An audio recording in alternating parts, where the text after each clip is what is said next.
I'm stuck outside of Lyra's. Right next door to the Roadrunner. Go get your worms. Get your fish on. Hey, welcome back, South Shore. It's your South Shore Morning Show. Again, I'm Matt. But Jen's not with me. I hucked her out the door. I said, get out of here. I'm bringing in someone new, someone different. Someone from New Jersey.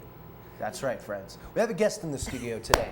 We have Stacy from New Jersey. Stacy, good morning. Welcome. Good morning. Thanks for having me. It is awesome to have you here, especially after hearing some of the stuff you're doing.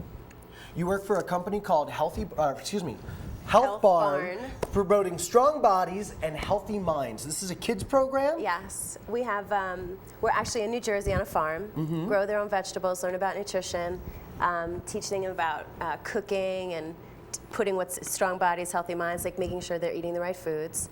And we do school assemblies too, so that's what we're out here for today. We're doing school assemblies in Sierra House today. Okay. Bijou tomorrow. Bijou tomorrow. And in the morning, and then Environmental Magnet in the afternoon. Really? Yeah, it's so cool.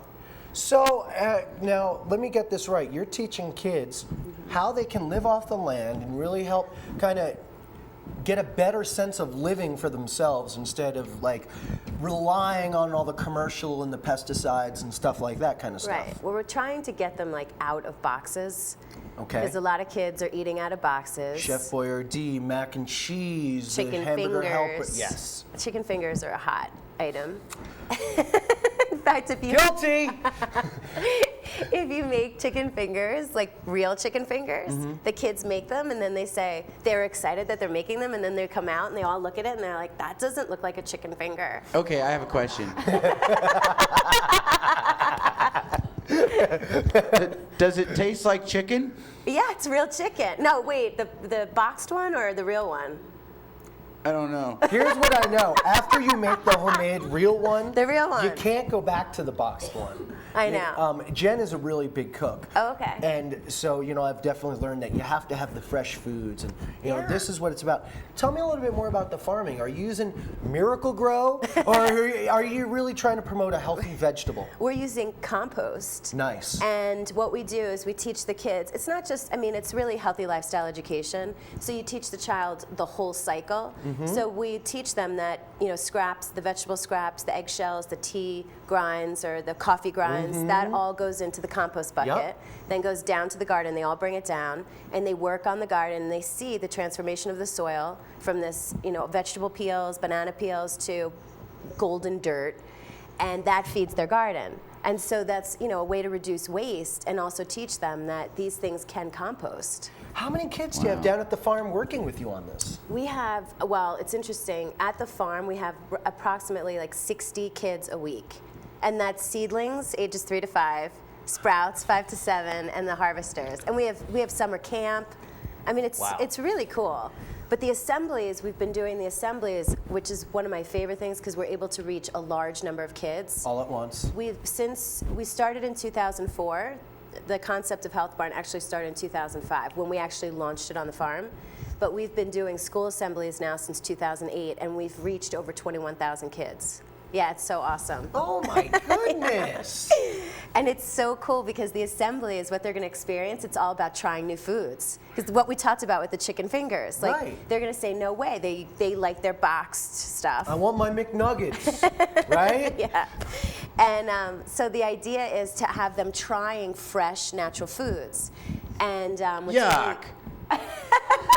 Oh, that's a bad word at the Health Barn. Yeah. Yuck is a bad word. We say because we say there's this rumor that they yuck and ew and gross when they talk about food. So it's either the thumbs up if they like it, thumbs to the side if they don't, and thumbs down. If you're not sure, and thumbs down. And we talk about this at the assembly. So we have the expert taste panels come up for the 5 food groups. So you're bringing kids up on the stage for this? Yeah. They come up, they volunteer. Okay. We have the expert taste testers per the 5 food groups. Okay. So they give their opinion, and there's no bad opinion, and they're not Now, expected. hold on one second. Wait, we got a couple questions Wait, now. I have a Where did you question wanna now. come? Wait a minute. When I was in school, we had 4 food groups. There's 5 now. What's the 5th one? There's fruit. Quagga-mussel. No, there's there's fruit, vegetable, whole grains, milk, and meat and beans. Oh, they separated fruit and vegetable. Yeah, so it used to be 1.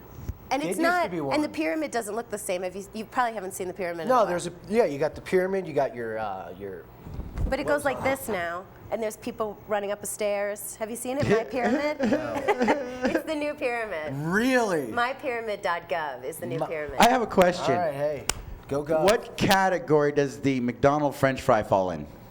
That would be a potato, and that Wait, would be wait, a wait, Wait whoa. a minute. Now wait, I know where you're going, Mike. Yeah, you haven't done the French fry test yet? I've had French fries from McDonald's in my car for 5 years. And it hasn't. And it still looks exactly the same as the day I bought it. That's scary. What's up with that? A normal potato, Well, it'll. it's fried. I So mean, it's you deep think that's gonna fried. preserve- No. Deep frying They- kills everything. Wait. But they Kills just got done everything. doing this test. We were going to do it here. All these different restaurants that have French fries, that deep fry French fries, blah, blah, blah, blah, blah. You take one and you put them in a jar and you let them sit up on the counter for like a month or two. And each one of them grew fur and started breaking down and yada, yada, yada.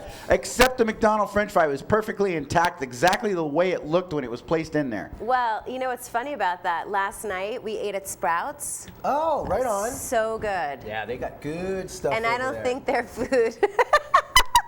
I think it might sprout other vegetables, but it doesn't Yeah.